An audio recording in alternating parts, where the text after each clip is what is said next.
Welcome, ladies and gentlemen, to LCK Summer 2019. I'm Atlas, joined by LS here on a Saturday, which is weird, and that is because our good friend Brendan is feeling under the weather. Brendan, our message to you, please get better soon. Make sure that voice is going to hold up, because yesterday it certainly did sound like he was in a bit of a bad way. So hopefully, Brendan, you are going to be all right. And I hope that he's watching the broadcast, otherwise I'm just talking to no one, LS. But what we have today is some really exciting matches. So Brendan probably would have wished that he was here, mainly for the League of Legends, because GenG versus SKT. SKT finally coming off a victory. Yeah, I mean, SK Telecom, they're finally coming off a victory. But the other thing about GenG is when they went up against the FLICKR, some people probably look at that as an upset. And so coming here against SK Telecom, I don't necessarily know who's actually the favorites for tonight's match. Well, actually, this is a really interesting one, because GenG and Hanwha Live, the last two teams that SKT have to face, and they are teams that aren't necessarily at the top of the standings. They were able to convincingly take down KT in Game 2. Their Game 1 performance was leaving a little bit to be desired for both sides. Felt like the earlier stage of the game was okay, and then there were some catastrophic mistakes on both sides of the rift. So if they've tidied that up, SKT could move themselves to around a 6th place mark after the first round robin, because the rest of their schedule is so light. And yeah, look at the current standings. As SK Telecom, they're trying to claw their way back up the ranks. Yeah. And honestly, there's going to be a lot of eyes on them for these next couple of series, because these are teams that you would expect that they should take down. And it shouldn't be that problematic. And I also know that some people have already tweeted out the rosters for today. Ooh! Effort is going to be starting in place of Mata. So no more abysmal voyages coming out from Mata in his game that I think will go down as history as one of the only games where you can get an MVP and then immediately get subbed out, which was a very, very strange situation after Game 1 for SKT versus KT. The Telecom War was a weird 1-for-1, but this is another big battle, you know, a rematch of the 2017 World Final. Exciting to see what GenG and SKT are going to make of it, because these are two of our hardest carrying bottom lanes as well. I mean, as far as AD carries are concerned, Teddy versus Ruler is a big one, because they've been carrying a lot of the weight of both of their teams at the moment, given SKT's struggles elsewhere on the map. And taking a look at some of the points of the match, Sandbox shut down GenG's momentum versus SKT finally shut down its 5-match losing streak. Let it be known. No one beats SKT more than 5 times in a row. Maybe that's sort of like an ad for their 5G. Well, actually, that was their previous longest losing streak. Yeah. So if they had have lost another one, it would have made it 6. GenG of Tempo versus longest average game time SKT. How long will the game be today? Well, we're going to actually go to 3 games today, as I am joined by Atlas, so I know how excited he is. Hey, there we go. There we go. We got plenty to talk about. We've got plenty to talk about. I mean, we got to discuss some compositions, team fight tactics. You know, there's a lot of things. It dropped in Korea today. I know it did. And already there's advertisements in places that you wouldn't expect there to already be advertisements for. And there's already a lot of hype around the game by Korean players. I'm really excited to see where it's going to end up in the PC box. And also, I'm really excited to see this this mid lane matchup as well. Kuzan versus FLICKR. I haven't seen it since spring 2018. Been a long time since Kuzan was, of course, in the mid lane. Now repping those that GenG shirt of his after spending some time down in Challenger, but has certainly been performing well. Having a look at the GenG stats versus the SKT stats, so far GenG have actually been performing very well. And as far as average win time is concerned, the fact that GenG are winning more quickly than SKT by a whopping 8.5 minutes, that is gigantic. Because we're going to have to start putting away our GenG just takes it slow and wins mentality that we've been sticking on this team for a very long time. GenG have been playing with tempo far more than in the past. And SK Telecom, when you look at their roster, you wouldn't imagine that it would be a roster that would need to go late. Yeah. Especially Clid was in the LPL, for goodness sake. Right. So it is extremely surprising, and I really like the point that you brought up about GenG. Historically, they were always a team that would always surrender early in mid-game. and then outplay their opponents in the later stages of the game, the true endgame team. Yeah, they were a true team fighting team as well. Yeah. You know, they'd have decent macro in order to weather the storm of the early game, and then they just out team fight you with better positioning and better macro play late game. That doesn't win you games of League of Legends anymore. There's not as much vision on the map. We know that the aggressive style is how you win, and GenG are actually pivoting towards more of that style. And I love that they do it through the bottom lane as well. Ruler's Kalista really has been a brilliant bridge for GenG to get victories. Having a look at some of the moments that we actually found here for GenG in their 0-2 loss to Sandbox, though, is a difficult one, but Kuzan did have a really good performance on his Azir. And CuVee managing to, well, we'll say that he baited them in. Yeah. That's ultimately what this was.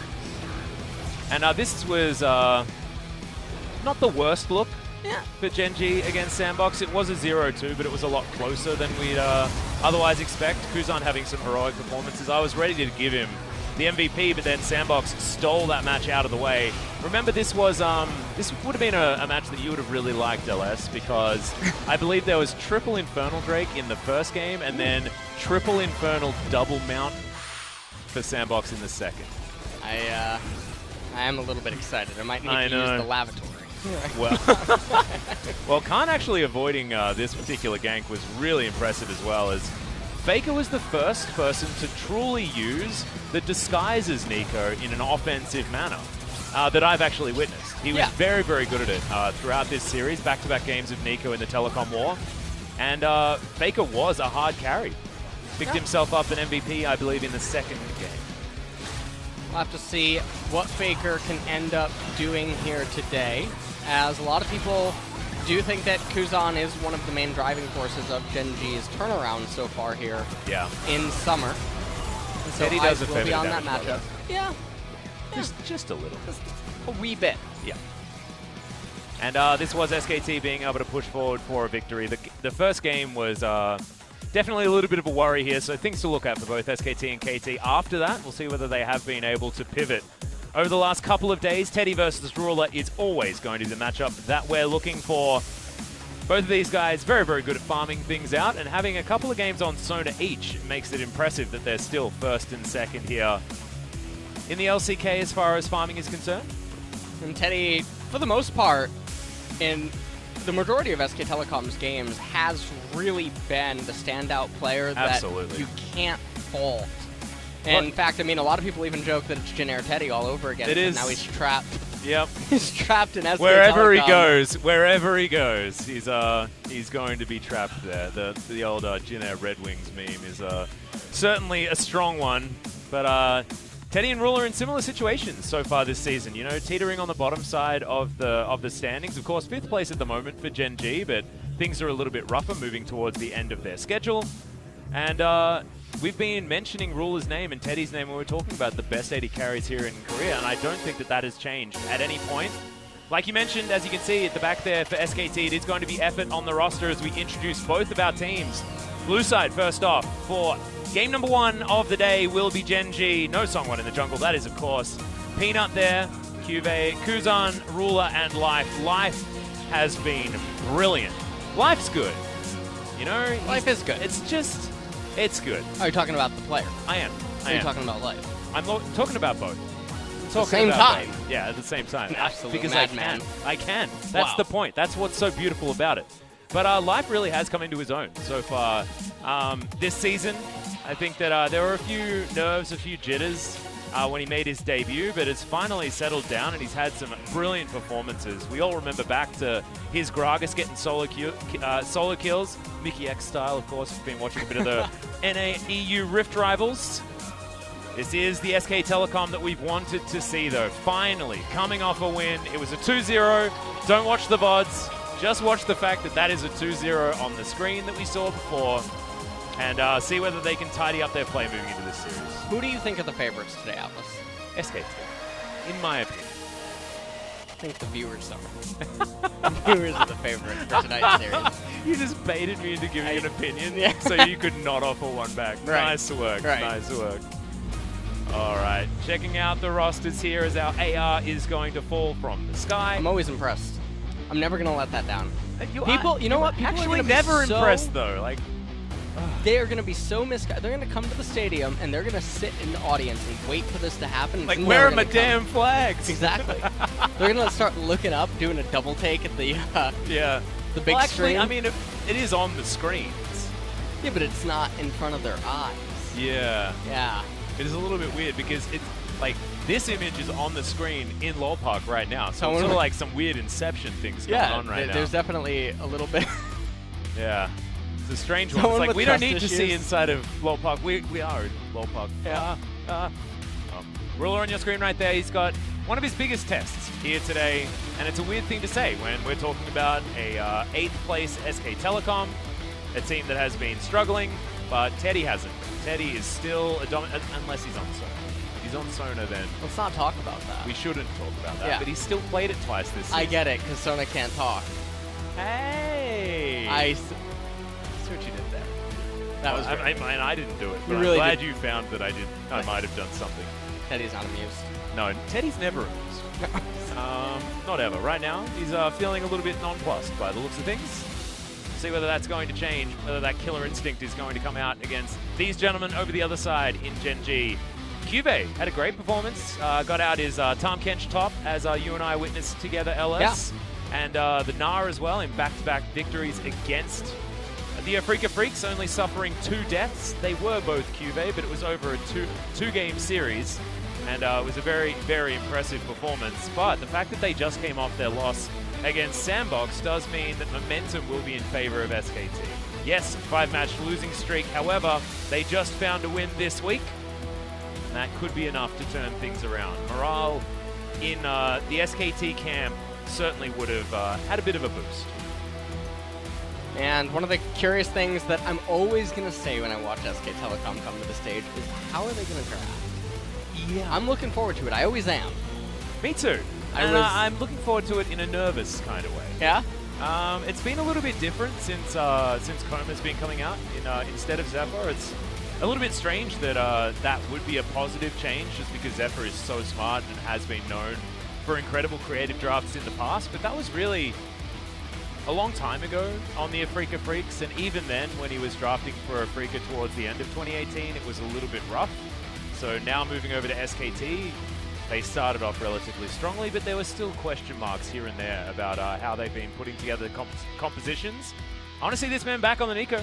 The FLICKR Nico was absolutely fantastic in his series against KT. Likely that it will get a bit of attention here from GenG as we do our best to move towards a champion select. And if you remember yesterday, we did have a few issues. I'm not entirely sure what is going on here. G-Sun will probably get in our ear and fill us in on exactly what is holding us from the first draft.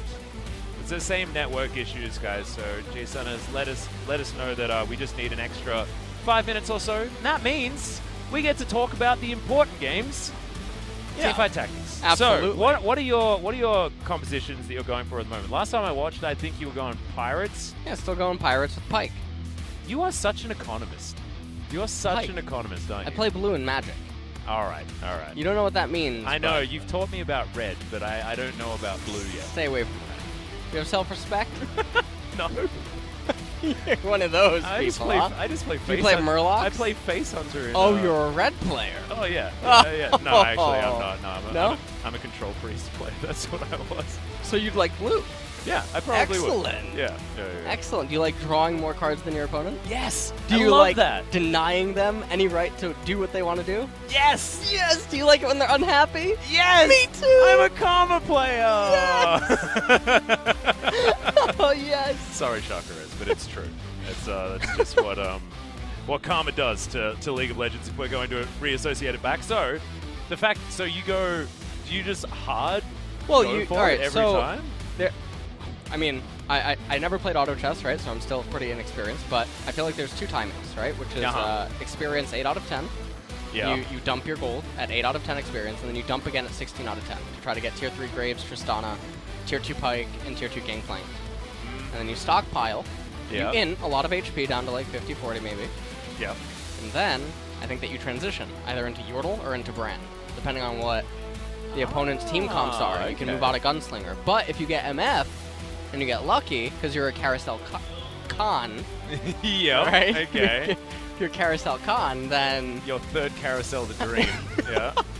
if you can actually get MF online, you can stay gunslingers. But I think Pyke with Sojin, Rageblade, etc. is one of the most busted units in the game right now. He actually needs to get nerfed. He's really silly. I've been on the Pyke train for like 5 days or something. My problem is that he sort of zigzags up and Yeah, down he's your a plane. composition. it's really He's weird. the plane Jin Air wish they were. Okay. Whoa! What? Imagine when they start sponsoring players for Teamfight Tactics. Oh man, they might get off the ground. Oh, and then we could imagine like a Jin Air Pyke skin. Oh my! I need that They're to gonna happen. pick Pyke and you know. We need Jin Air to win Worlds. Why can't Get a Jin Pyke Air win skin. Worlds? I need my Jin Air Pyke skin. Oh, Oh man. no! Oh no! I'm curious to see what the PC bot. Like I was saying earlier, I think it can hit 80%. Yeah, I was thinking around 70, 75, but 80% could come up here. Of course, we're talking about the PC Bung ratings here in Korea, guys. There is a ranking that comes out, and it sort of collects Every month. data Yep. every month on which are the most played games in the PC Bungs. And it's important for, gauging Yes. what the popular games are, what people are practicing Right. for. And esports is a huge focus here, so does give sort of some insight into which games are going to be esports viable. Yeah. And things like that. PUBG was way up there a while back. Overwatch was way up there, and at the moment, League of Legends is right at the top again. But with the release of Teamfight Tactics, I'm very curious to know. Was playing on the Korean server because it just came out today. Yep. And I hit the play button, it pops up instantly. Like half a second, I just hit play, it Whoa. pops. It's faster than PvE. PvE it was like 1 or 2 seconds. Yeah. Korea, you hit the button, comes right up. Now in solo queue, okay, at the higher end MMR, you dodge that like the plague. Because it means something is wrong. Yeah, yeah. Those But I mean, people like, have been in queue for a while. this is just you having an experience outside of the top echelon of MMR rankings, though, right? Because you're now at the bottom with the plebs trying to build that MMR up. This is day one, LS. So maybe the Instapop thing, was happening already in League of Legends. It's just not in your sort of area.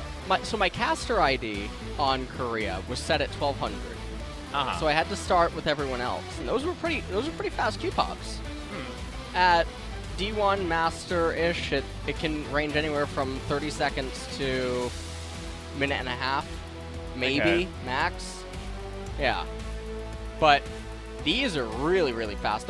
They are faster than what the 1200 to 1300 MMR range was when I first started, but the game is, I think, going to be huge. I mean, they had advertisements for it here in Lowell Park. Yeah. As we're walking in. Yeah, it's But been let's get into between the- games as well. But now Get into the we band do pick. we have the band pick available, so we can stop talking about how excited we are to see the PC Bun Yeah.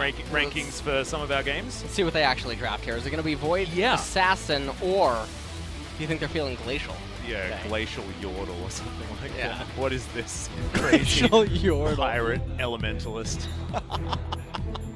Hell yeah. That means I get Daisy and some money. Oh, man. All right, here we are, into the draft. GenG on our blue side, SKT on the red. Jace going to be taken away from Kahn, of course, in the past. A very, very popular ban against Kahn in particular. Karma now going to be removed and taken off the table. I'm really sad. There's still no Mordekaiser. I know, yeah, it's a 9-13 thing now. I imagine that it's because then- Death Realm is a really weird ability. Yeah. So we'll have to Makes see sense. what is going on here, as now Jarvan is going to be banned away. Yeah, Clid arguably the best Jarvan that we have here in the LCK, or historically was. Jarvan's been very clean, and Jarvan's sort of been popping back up as far as that priority list is concerned. Block's going to be taken away. Does mean that GenG could be looking towards some sort of Sona composition. That is still available. Tahm though, is looming. Tahm and Yuumi, both of them, but we know that this is SKT and GenG. Tahm is going to be first pick if it's left available. That is just how it's going to work. Xayah going to be taken off the board, and now I get to look like a fool or not. Let's take a look at what they are going to lock in, and it will be the Ooh, Yuumi. priority, okay. Not going for the Tahm. And we've seen some teams respond to this with Nautilus. You can potentially get the 2-for-1. SK Telecom, they do love their Callista for Teddy. And also, I like the fact that they'll now have a little bit more early power, and with the Nautilus, that's too much CC for one gentleman to have control over. And Effort has been playing very aggressively on the bottom side of the map. I'll have to see how GenG want to respond to this now. Will they actually elect to try to combat the Kalista, or are they going to go the safe route? And it does look like they will be going the safe route via the Ezreal. Yeah. Ezreal Yuumi lane has been sort of the safest option out of them. I've really enjoyed the Lucian lane the most, but that was mostly piloted by Griffin's bottom lane at that effectively. You know, it really was based on the fact that it was Lehen's in power of the Yuumi. Is CuVee's going to take the top lane Tahm Kench once again? You know what? Maybe this isn't even top Tahm. Oh, is Peanut going the jungle Yuumi? Ah, of course. Yeah. Yeah. That makes a lot of sense. No. Yeah, I'm being very facetious, guys. I just don't think that one's going to work. SKT going to pick away the Gangplank. So this is a really, really brutal matchup for Tahm. He can't actually kill the Gangplank in the matchup. And the Gangplank basically gets free scaling all the way into the later stages of the game, and that ends up ultimately sort of neutralizing what Tahm is trying to do, as you can pray that your jungler out-jungles the enemy jungler and Gangplank messes up atrociously, in which case you can actually kill him. But for the most part, he's going to be immune to you.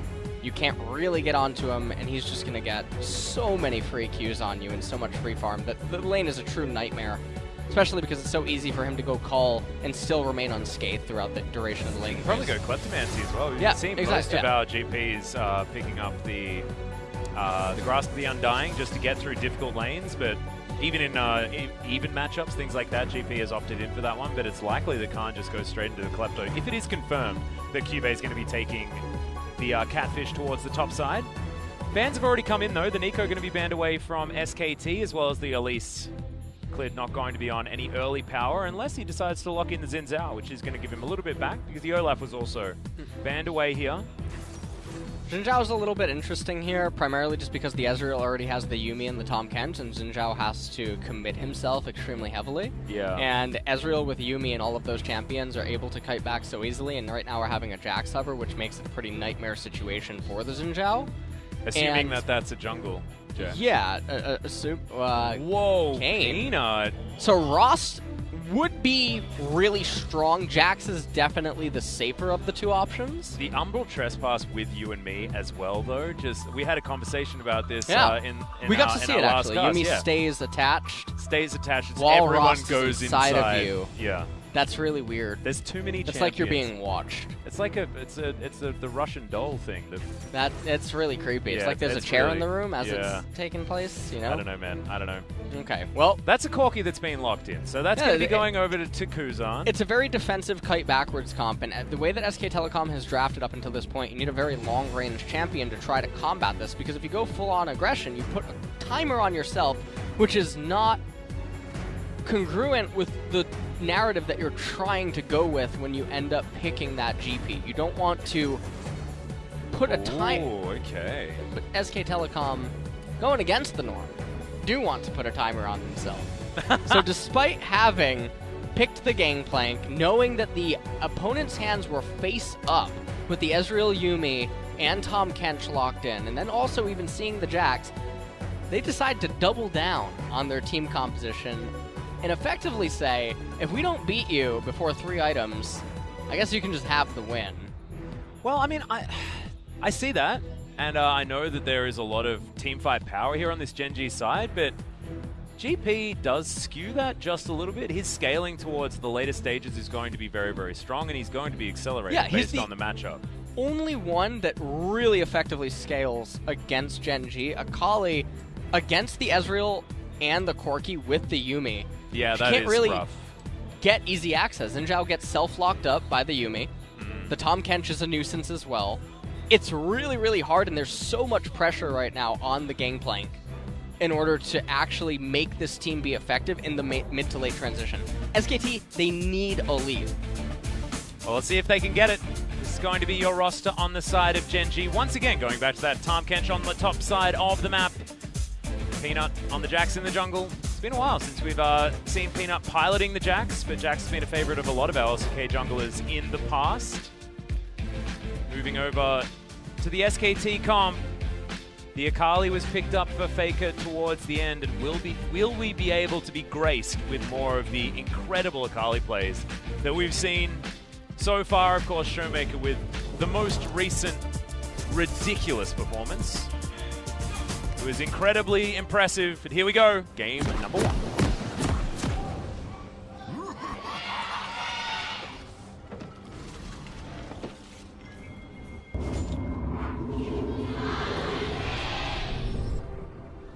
That's cool. I just realized something. Yeah? They have it sunny in the background, not night, because it's the first series. And I only just realized that as well, right? And it's in the first series, it's daytime on Summoner's Rift, and in the second series, because it's later, it's nighttime. It's so cute. Oh my... They are so on top of their game. Oh, man. It's incredible. And do you know what's on top of Summoner's Rift? What's that? Teamfight Tactics. It's floating right above. Our Teamfight Tactics overlords. It's actually going on right now. That's where the little legends are. It's actually really scary if we keep... Marionetting? Yeah, you know how the observers sometimes zoom out? Now if they zoom out too far, it's going to bonk onto the bottom of Teamfight Tactics. You're actually going to queue into a game or something. We might clip through and like we're just checking out the carousel. You ever wonder where those dead champions go? This is where they end up. Oh my goodness. It's essentially heaven and hell. Yep, no, I understand. Well, Life is going to try his hand at the Yuumi. And with Ruler's Ezreal there on top of him, I mean, I feel like as far as this lane is concerned, like the two players piloting these champions could certainly work out. He's done it quite a few times so far and only found 1 victory. So, see whether GenG can find some better fortunes. Oh, GP rolling some mana potions pretty early on. Must be nice.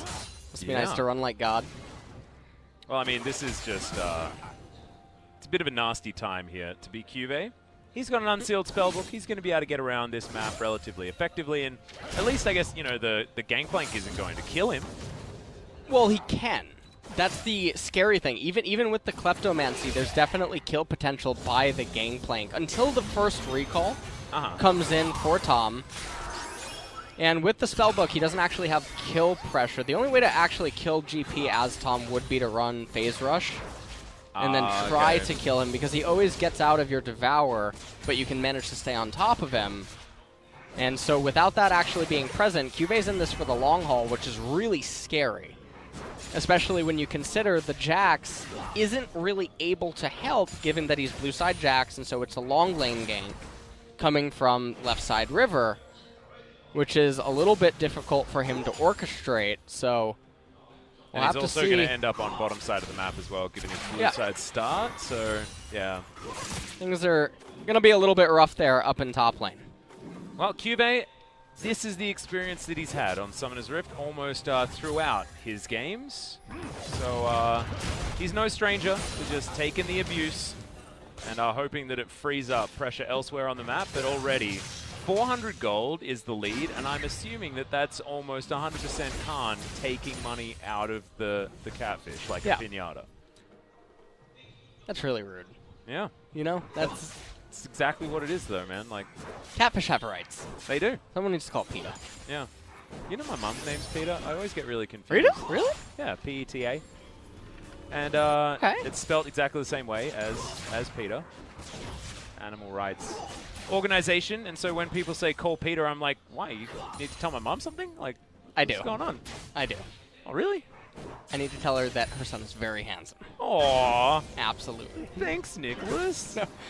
No Kappa prides in chat. No, you can certainly put your Kappa prides in chat. It's absolutely fine. Okay, SKT. They're more than happy to have this game be a bit slow for the first little while. Who's got the onus as far as the mid game is concerned, though? Because I'm looking at this SKT comp with their Akali, with their, especially with their bottom lane that has so much engage and Clid on the Xin Zhao. Like around about the 10-minute mark, I think we could be going for some fights around Dragon, some fights around the Rift Herald to really get things moving on SKT's side. Well, SK Telecom will definitely have the onus on them, as Corki and Ezreal are going to say to themselves, okay, well, you want to pick Kalista Akali, you're going to have to come into us. Now, the good thing for SKT is that their top laner has essentially a free lane for his scaling, and an Infernal has rolled, which is really, really good for them. If they can get an Infernal and then roll like a hero into a Mountain Dragon, that would help them so much in the mid-game trying to fork. I always got to be careful when I go for that one. GenG with a Baron play. And that can definitely be an easy access win because Ezreal and Corki are really, really bad against Baron power play pushes. And that's going to be SK Telecom's way to victory because they're very reliant. They have no siege on their team composition. They don't realistically have any poke. Gangplank barrels do not count. Nope. And in the later stages of the team fight, Tom is able to hold his own in between minion waves against the Gangplank, so it's unrealistic for a split push win con. So SK Telecom will need Baron. Even if they have a 5,000 gold lead at 22, 23 minutes, it doesn't really mean anything, given that the Ezreal and the Corki are always going to be fighting on their conditions in theory. Yep. And their composition basically just fights around neutrals. That's like almost all it can do. This is really good. Unfortunately, Jax is highlighted. I really, really wish I could tell you how much a Kalista was about to get, or an Akali. He ain't gonna.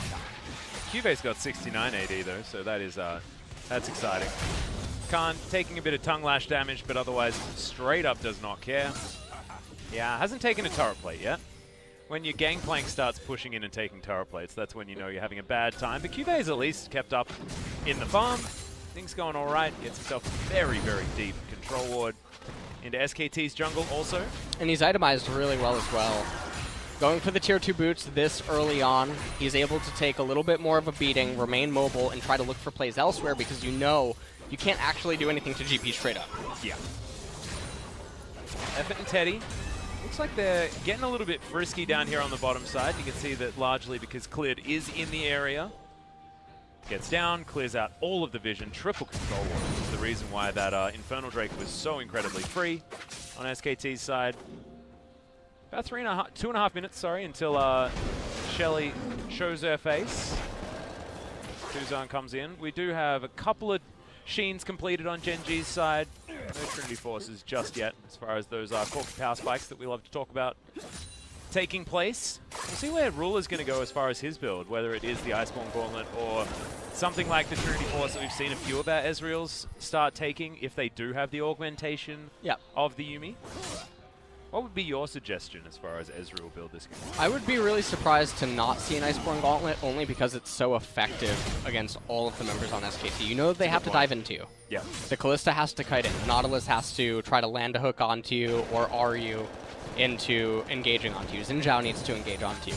Your teammates want as much peel as possible against this extremely aggressive, divey type of SK Telecom team composition.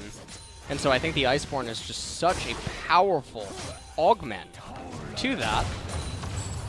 And so we'll have to see what he ends up electing to go. I would be really disappointed to not see an Iceborne Gauntlet. However, SK Telecom fans can rejoice as SKT is... They're rolling pretty hot today, as it's going to be double Infernal, and you know that second one's going over to them too. Oh, yes. So I have a feeling that GenG will fight for that one, though, because I think that the double Infernal will take away any sort of scaling advantage that you have. It almost always does. We saw in the Sandbox series, GenG fell victim to exactly that. They got triple Infernaled, and that allowed Sandbox to find their way back into a game that GenG honestly should have been able to win. And there are a few throws, but it was mostly that.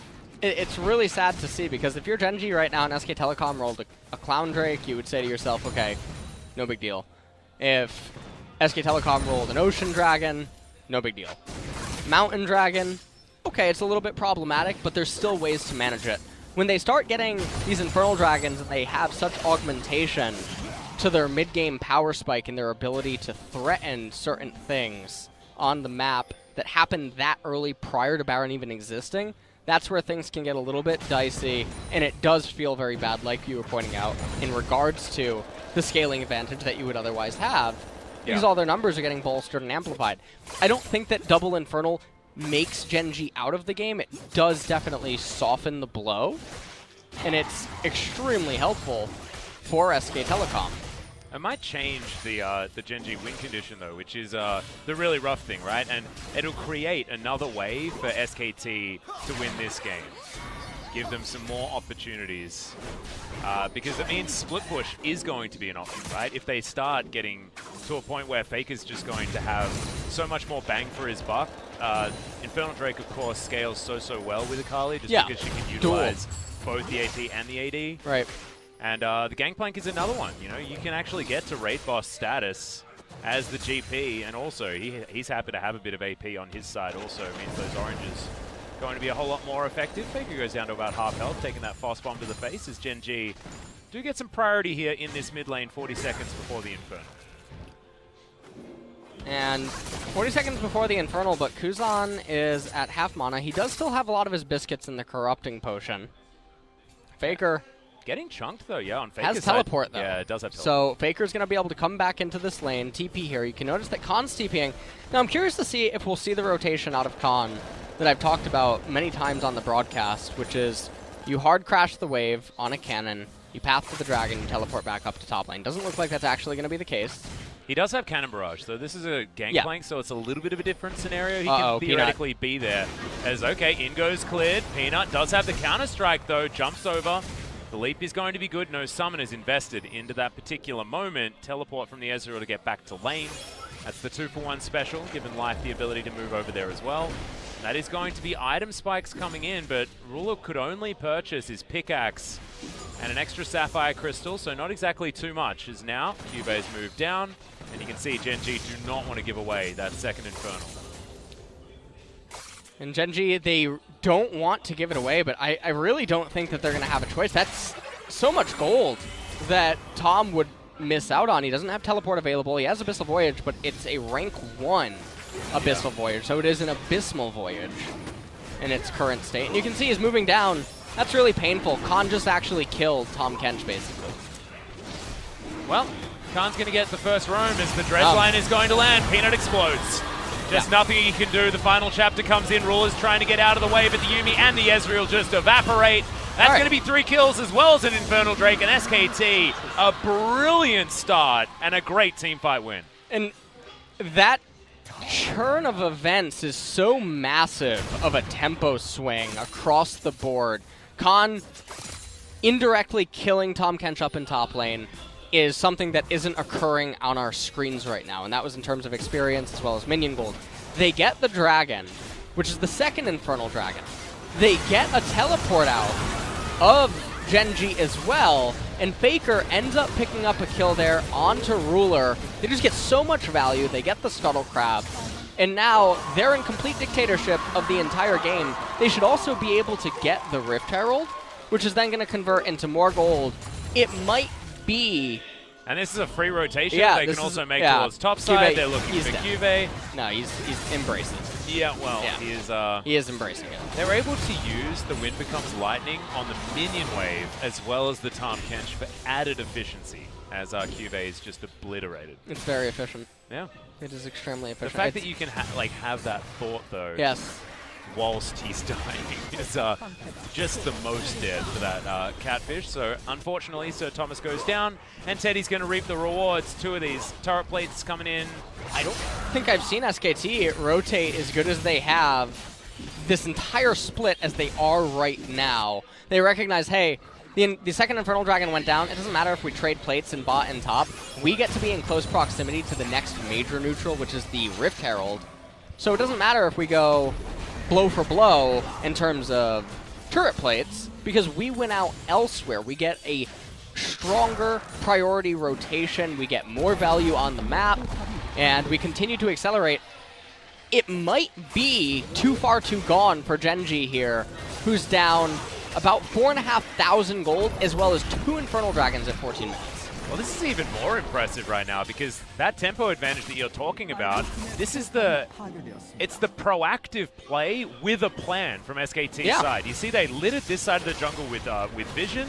Peanut completely in Vision here to SKT. FLICKR makes the first roam over, gets a flash for free out of Kuzan based on all that Vision that they had.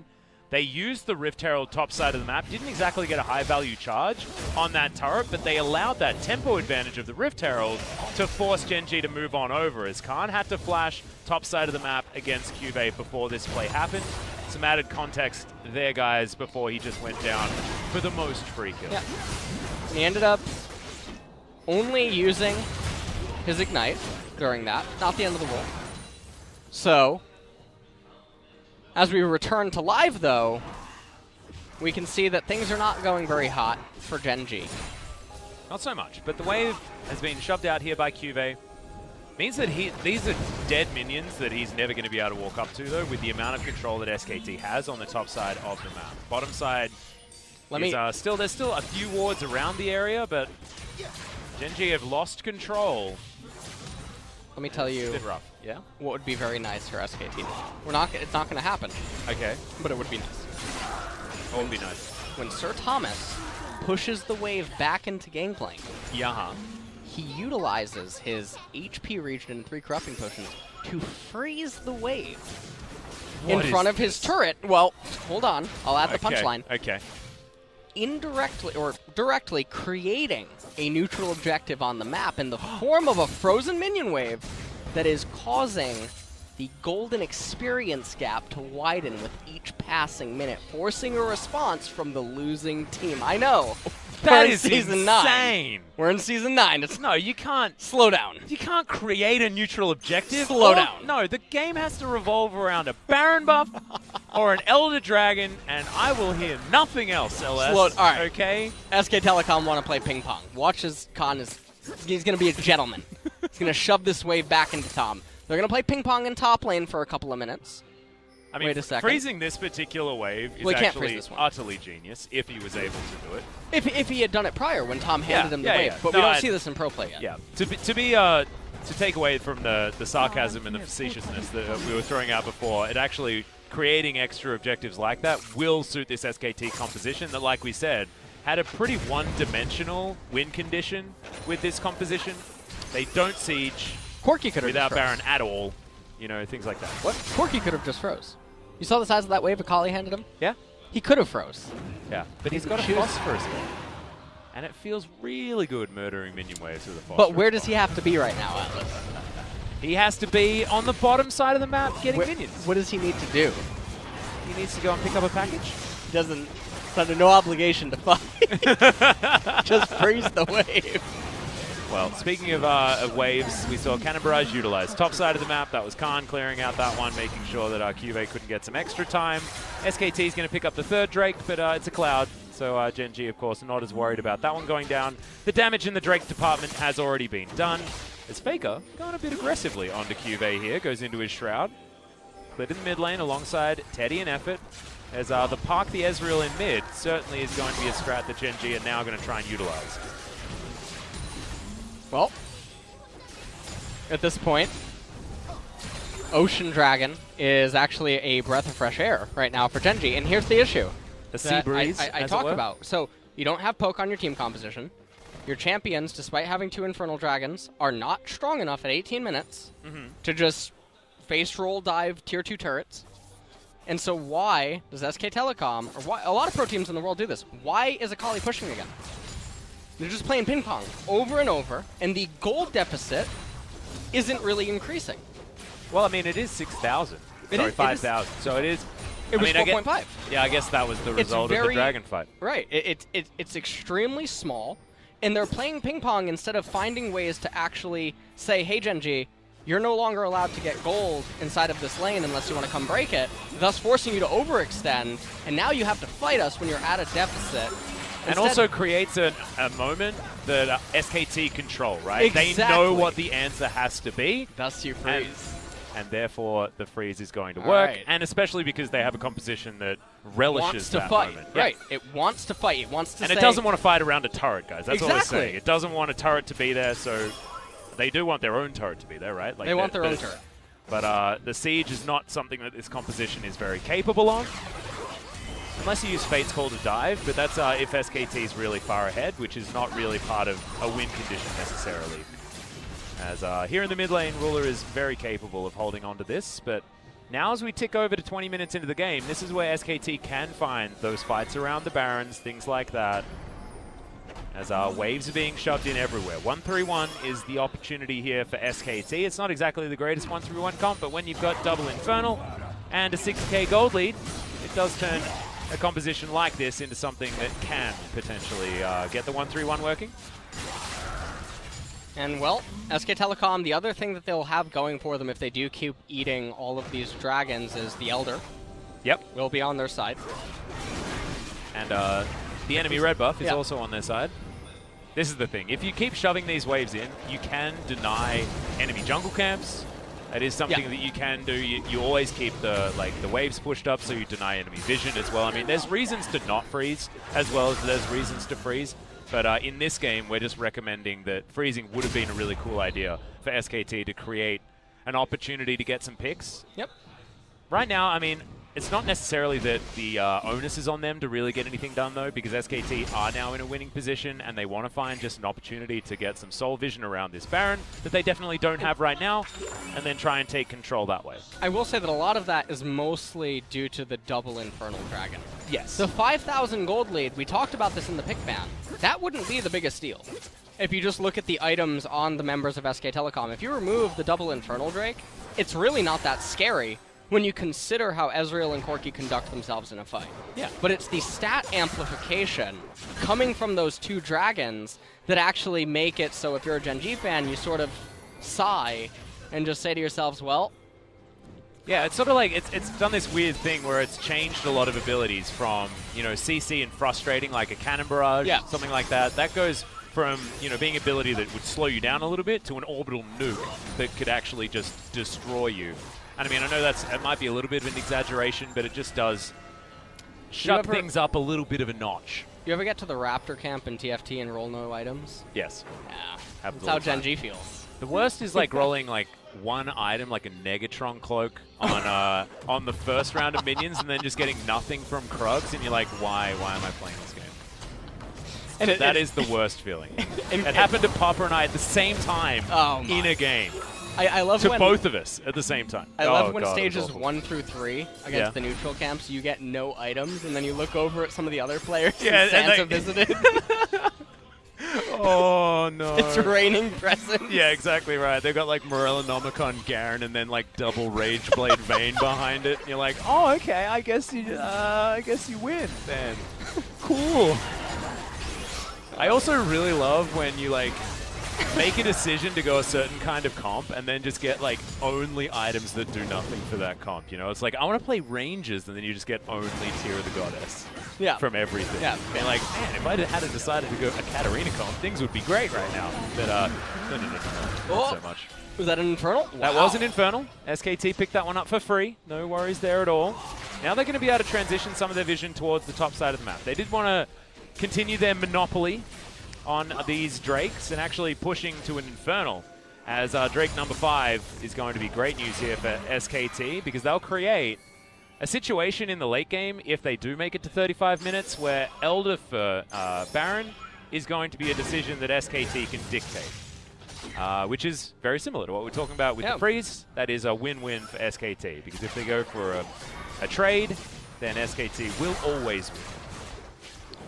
Well, at this stage, GenG have to be extremely cautious, as Kalista... Wow, we're just starting it. Yeah, they can start it. Now, they do have the double Infernal, the Ocean Dragon, and they have everything their way, but you can still see that they're still being respectful about GenG's ability to really be a nuisance with the Corki and the Ezreal from this closed quarter area of the blue side jungle. And this is one of the advantages to scaling team compositions on blue side, is if you are in the vicinity of your blue side jungle, it is very easy to turtle if you have pokey kinds of champions. And obviously if you're red side, being behind your red buff, you can do it likewise. Historically, it's actually birthed certain metas in the past. Most notably Lethality Varus. Yep. Very, very long time ago, once upon a time. Loved Lethality Varus. When he was a mid laner, when you'd have players like Marin and Godby on LGD playing Rumble Varus every single game, when you could die from a screen away and have no idea why. It was good fun. That composition never really worked for LGD at that point in time, but certainly a lot of fun to watch back in the LPL days of old. All right, well, at this point, the gold gap is now only at 5,000. Just under it. Yep, and that has been a game that's stagnated for a very long time. And we do need to reaffirm that SKT have control of the Dragons, right? So they've still been getting more as there's the depth charge. SKT may have found their moment to strike. FLICKR finds the backline. Cannon Barrage right on top of where Teddy is. The final chapter is going to come in, but CuVee, that was not the abyssal voyage you wanted to take, and in fact, didn't even. He was just caught out of position, and SKT, they found it. Time to strike. Yes, it was in the making for about 15 minutes, but they eventually found it, and it was successful. Yeah, and now they're going to reward themselves with, oh, no, not quite. Oh, yes, minions. Yep. Middle tier 1 turret. CuVee, he does have teleport available, and SK Telecom, they might just be wanting to take it really safe. You know what, give me a quick opportunity here to criticize Open Drake. Look at how effective it is. They've got health back now. Nope. They sort of did. Kahn's like, see, look. Takes 30 there seconds. You go. Now look at his HP bar. Boop. Nice. Yeah, it wasn't much of a boop, actually. It wasn't much of a boop. Probably should have said a different, made a different sound. So we're going to have a look at this fight yet again. FLICKR diving into the backline really nicely. Avoids Peanut from getting any follow-up in this one. And then as soon as Ruler dies, it is all too easy just to take down CuVee. One of the supports was going to be dead, the you and me. Yeah. Allowed life to survive, but only a survival, not a one-team fight, that's for sure. And this is the battle of mental fortitude at this point. Why was GenG pushing that far up? And obviously you can see that SK Telecom were quick to capitalize and punish, even if they are being really cautious now at almost 27 minutes with their advantage. They obviously just don't want to throw it away. Yeah, and also they did straight up throwaway leads against KT as well in that series. So you could imagine that they're a little bit worried about what could happen if things go wrong. So wanting to play slow and steady, but Effort, he's decided he doesn't want to. He's going for a huge flank onto GenG right now. Fate's Call is, of course, there in case he got caught out and turned on. So I like the safety of that play, as well as it being so aggressive. Blue trinkets, I believe, have been used up on GenG's side. They will have to check this Baron Pit with a True Shot Barrage before anything else. Do notice that SKT haven't started it just yet. Take off to the side. Shuriken backflip, going to get a fair bit of damage here onto CuVee. Another round of Q and the empowered auto, but it's a time catch. He's gonna be pretty tanky, and he's gonna survive for quite some time. Sunfire Cape as well as the Righteous Glory completed. GenG getting a bit frisky, but that's because the Infernal Drake is up in 1 second. They really should not attempt to capture this dragon. It's gonna be pretty one-sided. Yeah. If they even think about trying to do this. I believe they don't have vision on where Clid is, so the Xin Zhao getting into the backline could certainly be a thing. Kuzan might actually face check him. Audacious Charge comes through, package delivered. Uses a mini equalizer there as the Cannon Barrage on top was placed a little bit oddly from Kahn. But you can see Clid and FLICKR actually corralling GenG. GenG, unbeknownst to them, they're lying in wait, looking for more. SKT move over, they have control of this Drake now. As there goes the Rift Scuttler. And National GenG Geographic. almost, forced to go for this 50-50 Peanut. He's kicked out of the way and he's not able to take that one down. Triple Infernal, the final chapter may just be that for GenG. His effort is very, very low, but he's not dead yet. Ruler now, can he actually control this fight is the question. Kahn eventually goes down. It is going to be the flash from Kuzan that gets it. There are rockets, there are arcane shifts, but Ruler is a long way away from this one. And Clid is going to get himself out. Abyssal Voyage. As FLICKR makes it into the brush, teleports topside, and he's just going to farm. He's going to go back to getting the wave. Now he does have that Gunblade, so he's going to be able to heal back up.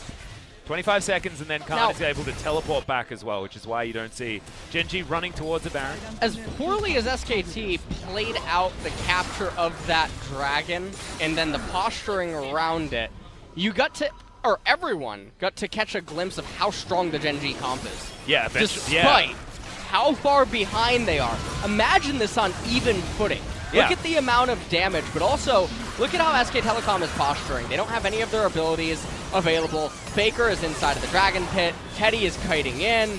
They're continuing forward. Kahn's moving forward to get a parlay on the Tom Kench that has 2,000 HP worth of gray skin, going way too far forward. Kuzan really quick to Valkyrie forward, punish him for his mispositioning. Yumi coming in onto Clid. They got every flash bar Clids in order for SKT to escape, right? An example of a fundamental problem with the SK Telecom team composition. Take away their 3 Infernal Dragons and the 8,000, 9,000 gold lead, and what does this game look like at this stage? The complete opposite. Yeah. It's just one side. So this is sort of what I've That being said, I mean, like, that's why this comp was picked from SKT's side, is to get to this point where they have a lead. Yeah. Right. And their composition plays so well around neutrals, you have to expect that you're going to be able to pick up dragons with this style of composition. So it's not like they RNG Drakes really well, because no matter what the Drakes were, that was where they were going to be fighting, because that's what SKT's composition can theoretically do. But GenG's is very, very strong. If they can ever start chasing you down, start CCing you over and over again, and the DPS out of this comp can truly shine in the Ezreal and in the Corki with their maneuverability and just straight up damage per second. They're actually doing Baron really quickly. Blue Trinket comes down. GenG is aware. That's a really nice True Shot barrage. Yep, Cannon Barrage, though, is going to stop them from getting in there. CuVee didn't use his spellbook in order to get himself a smite, so they're not able to get forward. Peanut has to leap in order to get himself out, but the Grey Health is going to dissipate, and that is going to be the first kill going over to Teddy. Over the wall is Effort. He does go golden, though, and Teddy will have the opportunity. No, already used that ultimate, so unable to save him. And now, SKT's getting routed. Kuzan and Ruler, they are the reason why this GenG composition is feared at this stage of the game, and they are able to stave off any further aggression. However, damage being done. SKT now have 3 minutes of Baron buff. And they have control over the red buff. They're going to be able to steal it away. I believe that it goes on to Clid. Yep, FLICKR now going to steal away the golems. Also taking a look at the levels, SK Telecom are comfortably ahead there as well. So take a look at the Baron. Gangplank ultimate comes down. Effort waiting on the side, able to land an anchor onto GenG. FLICKR comes over the wall, lands the Shuriken onto Peanut, follows him up. Yeah, I actually thought that he needed more damage, but I think the triple Infernal confused him. His calculations a little bit off. He murdered him without even having to use the ultimate. Yep. Now going to have that one back off cooldown, so no harm, no foul. Almost have his Rabadon's Death Cap as well. There are a whole bunch of items on Teddy also. He's got a 700 gold bounty, just quietly 2-0 and 5. 2-0-6, in fact, for Clid. So went from his 0-3-0 Xin Zhao game that was absolutely horrible to watch to this performance. And I know a lot of you were probably cringing when you saw Clid picking up this this Xin for good reason. But really glad that he's found himself. And Kahn has gone for probably the greediest build you can possibly go for on GP. Even the Swifty boots. Just amazing. There is no Sterix in here. He has a stopwatch, and that is the closest thing to anything even slightly defensive. I love it. He's really making use of the triple Infernal Dragon. He wants to hit hard, so now SK Telecom, the Baron is going to dissipate. Yeah, they really haven't been able to get too much work done. That being said, you can understand why, right? Because we already illustrated this composition sucks at sieging. It's really, really bad. Yeah. At sieging, you need Baron to end. Now, 6 Drakes. Yeah, they are going to get 6 Dragons. That is extremely, extremely scary.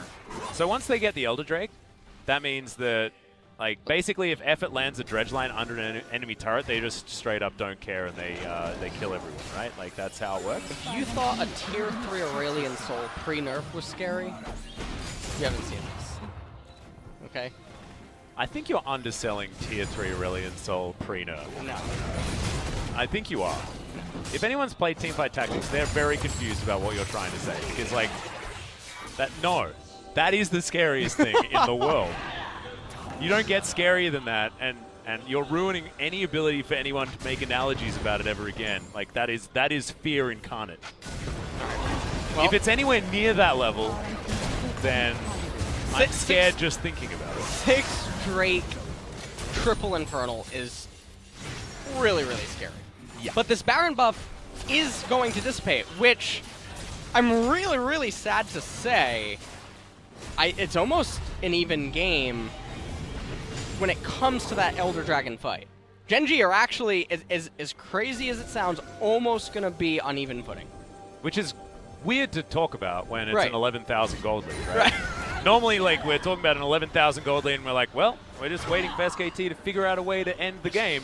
But there's a little voice in your mind that's saying, Yeah, as Ruler and Kuzan can kite pretty well, you know? This is a pretty Yumi. low-range composition right now, and there's a Yumi and blah, blah, blah, yada, yada, yada. And also, remember, this is a warrior in Chan Xin Zhao, not going to be doing as much and as the game rolls on, and Peanut's gone full tank on his Jax. Now, the one thing that they have going for them, like I was mentioning earlier, though, is the base level. You take a look, it's 2 levels on the AD carry. They're down 1 on life and effort, but they're up 1 in mid lane, they're up 3 in the jungle, which is massive. Yeah, that's That the is insane part. Super, super, super insane. And that's what they got themselves instead of going for the freeze. Right. We want to illustrate that. That's not Peanut just like, you know, staying in base and perusing items too much. That's because SKT have been destroying his jungle camps over and over again, and he's been suffocated out of this game. That is what you get if you don't go for that freeze play that we were explaining before. And so they have been able to make the Jax pretty irrelevant, honestly, this game. Which is what Clid experienced last time he was playing the Xin Zhao, so it probably feels pretty cathartic to have the opposite experience now. Really cool hat comes in for FLICKR. He's got his blasting one there as well. Void Staff, just a cooler version of like this cool cane that he's picked up for himself alongside his Gunblade, his cool book, and his timepiece. Is a pretty swag Kali right now. Do you think he's trying to tell a story? I think so. I think he's an old man. I think this is just his wardrobe. Okay. Yeah. It's pretty interesting. Yeah, it's a cool wardrobe, man. That's You know, what, I think that's what a wizard would have. before You know, this I cast- think it's really actually a good thing. Yep. Papa texted me, said he Oh, was yeah. thinking of me. He sent me these photos of these new limited edition Pokemon t-shirts that came out. Oh. He knew. He knew. Wait, where are they? What? There's 24 different designs. Okay. They're at Uniqlo. Oh, they come. That is so cool. This dive is also pretty cool. It's CuVee. It's going to have to pop the Grey Health, but that ain't going to stop you from heading towards the Death Chamber. That is just a great force coming in from SKT, and they've decided they don't need no Elder Drake. They're going to be able to take this one down. Remember, the chase potential, the actual damage that GenG has from relative safety really when there are a lot of cooldowns that are now down is frightening. However, Teddy still has Fate's Call. There is still Cannon Barrage, so they can't push into their jungle. Now with a minute till the Elder Drake, CuVee will be available. But our Baron is also just spawning. And this, we're getting towards the time where that impossible decision to make comes up. Oh, it's for always GenG. Elder. It's Oh, always. no, it's very easy for SKT Yeah, to just say, it's we run it extremely the Elder Drake. right. However, if GenG decide to trade, they lose the game. Yes. If GenG tries to fight them, well, SKT takes the Elder Drake and wins the game.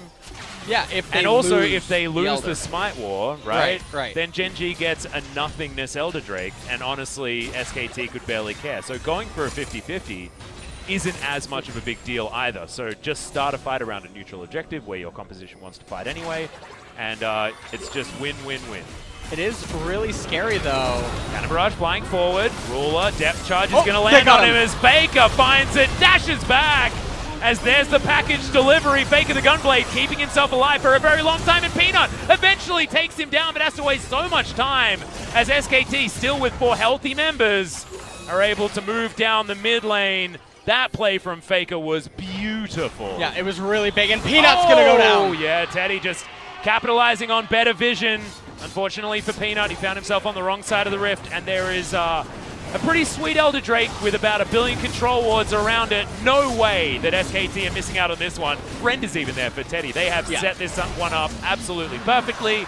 And yeah, that's we're running out of slots now to put more dragons on the SKT right now. It's gonna definitely be over after this Baron play. This is the game of Teamfight Tactics, by the way, where you get 3 Force of Natures and you've got characters going beyond the end of the game screen. Afterwards, this is what the Drakes are going to represent in this particular game. You're getting 4 items per neutral. The true shot barrage, the truest of shot barrages. They move out of the way. I love how holy that looked as it was flying through the air as we're waiting For respawns, Faker comes back up. He's got himself a Baron buff as well, and they can 1-3-1 their way to an over game at this point in time if they want. 872 AP for an Akali. Okay, all right. Wait, did that say 603 AD on Kalista? What? Surely not. He's got 255 AD. Wait. That's just so much damage, dude. I want to see the Kalista, what, 470 on Tank Xinjiao. Yeah. I mean, he's got a GA. There's an extra BF sort of damage right there. Oh, Faker okay. able to dodge his way, shuriken Nice. backflips back to his I want to see shroud. It is at 603. Good God. All right, well. And he's got like health shred in 2 different items. Like, I just want to see someone land an auto attack. Oh, SKT, okay. They can steamroll the turret right now. Oh, the yep. Elders Counter barrage comes in. Yeah, you're gone. Yeah, Peanut See you takes- next game. Oh, good God. CuVee just evaporates.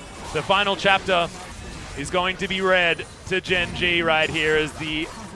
Okay, pierce damage is certainly pretty high. Nexus turrets, are they going to go for it? Of course, 2 inhibitors Damn already it. down. It's all over. There's no way GenG can resist. This is The just 7 SKT dragons. wandering towards GenG, and GenG having absolutely nothing they can do about it. Faker dancing around the team fight towards the end here, as it's pretty elementary. SKT wander forward and destroy the Nexus. That was a very strong and overpowered ending from SK Telecom. That was so many dragons! You know what I would really like to see in an instance like that? I would like to see a Jhin. Oh, With that God, many dragons, with yeah. Elder and Baron buff, and oh man, that would The be... amount of scaling. I do want to say though that game was really, really interesting from a strategic standpoint, and I felt like SKT had a really good handle on what they needed to do and executed it very well. Even though it was very slow, often in slow games like that, we're saying like, you should do this, you should do that, and blah, blah, blah. Yeah.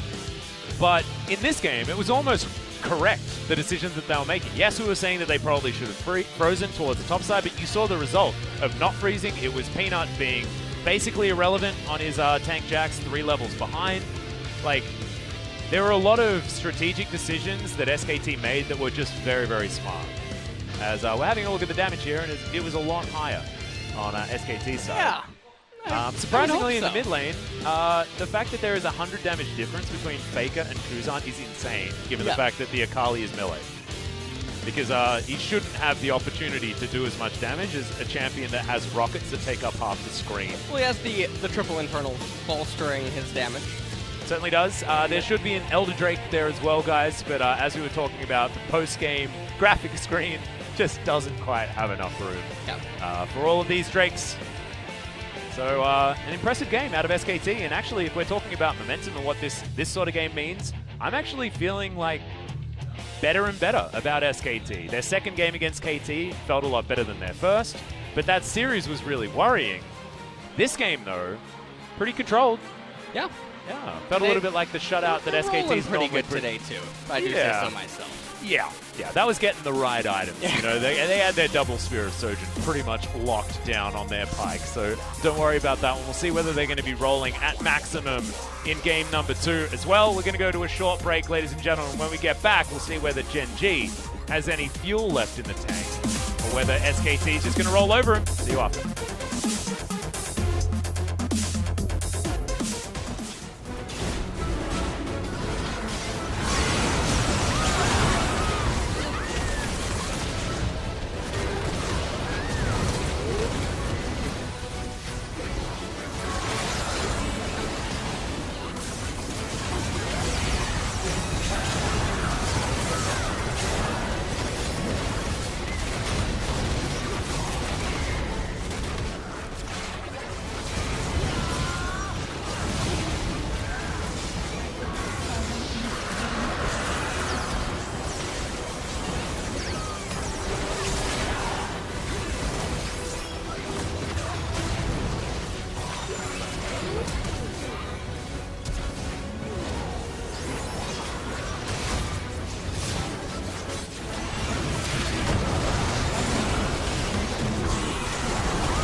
깔면서 보자.